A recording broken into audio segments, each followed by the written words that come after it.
I'm going to give another snake bean update. I guess those of you who are following me might be getting sick and tired of this, but anyway.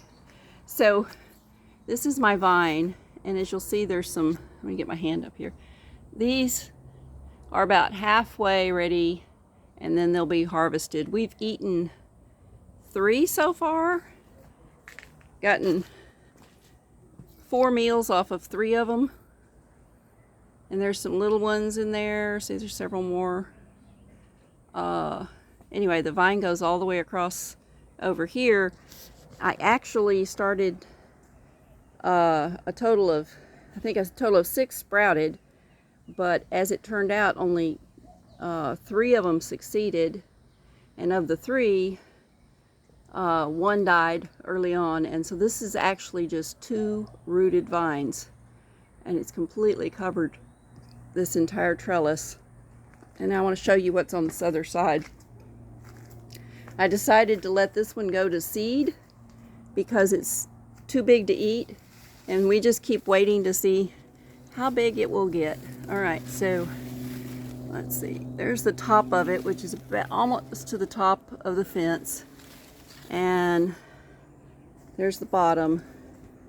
So it's more than 2 foot long. I would say it's not 3 foot, but it might be about 2.5 feet. And honestly, look at the diameter of that thing. I can't even get my hand around it.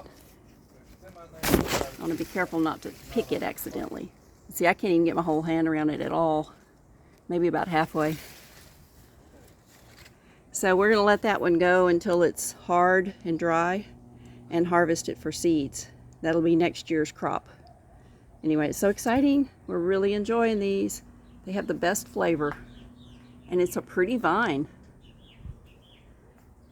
It's pretty and it's prolific. Isn't that great? I'll give you a quick tour of the rest of the garden real quick. It's about 5 o'clock in the afternoon, so the sun's starting to wane. This is my taro right here. That's a root crop that is edible. I've got some plumeras back here, but they're kind of hiding, so I think they're in pots. I think I'll move them and place them someplace where they can be pretty when they bloom. And this is my first archway, and it's got nami going all the way over it, almost going down the other side. And on this side, we have chayote, which is a squash type plant. I've got herbs down here. I've got oregano and thyme and sage. And then I've got fruit trees and peppers all back in this corner. Some more flowers. This makes a nice little room, I think. This is a purple flower, a Mexican blooming sage thing. Lots of lemongrass. The lemongrass is really pretty. I'm going to probably trim some of this, but I don't want to mess up how pretty it looks either. I've got some basil here in the corner that I recently harvested, and it's already growing back. Back in this corner right there is some echinacea, so those will actually be tall flowers when they come up. Okay, spin around over here, and we've got more lemongrass. We've got an artichoke right here, and those are my zinnias that Pat gave me. My brother-in-law Pat Sagaville gave me, and they were little bitty. And then there's some echinacea that I bought as a starter plant at the nursery. My fig tree that was just a couple of sticks that I stuck in the ground, and I've already got figs on it. My Swiss chard is probably not going to produce any more really. Now that it's getting really hot, it'll stop producing. Hopefully I can keep it alive through the heat of the summer. And you can see my little cabbage plant down there is dying. Now let's see. And this is my purple possum passion fruit vine, which I really want to bloom. A few people have reported there's blooming in town. Mine has not started blooming yet. There's a few sunflowers. I've got a teddy bear sunflower back here, and I say they're shy because let me see if I can get around where I can see it. because they face my house instead of the front. But there's one. Isn't that cute? I got a couple of them there. That's a teddy bear sunflower. And then I already forgot what they're called. These bloom. These bushes here bloom, and they've got a whole bunch of buds on them. I gave them some bone meal today, and they probably will bloom again. I've got corn, sweet corn, planted here. Just planted like a few stalks, and I'll have to pollinate them myself. But there's my almond tree right there, with strawberries underneath it.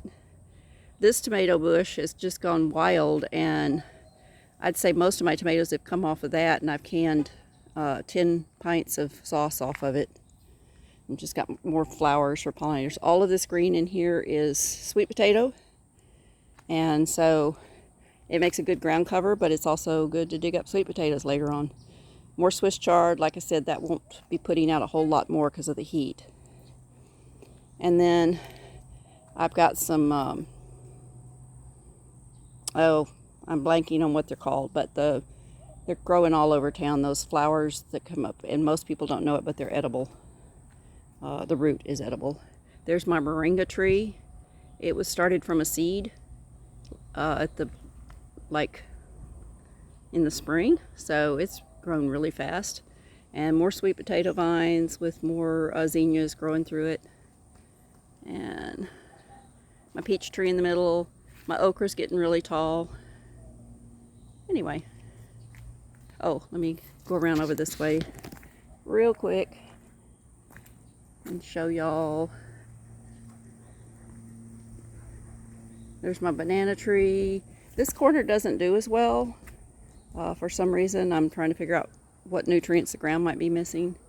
Here's, over here on the side of my house, this is what I wanted to show you, is this plant. And again, I am forgetting what it's called. It's a grain, a very small, tiny grain, and I can't think of what it's called. Anyway, there's the tour. Hope y'all enjoyed it. Have a good evening.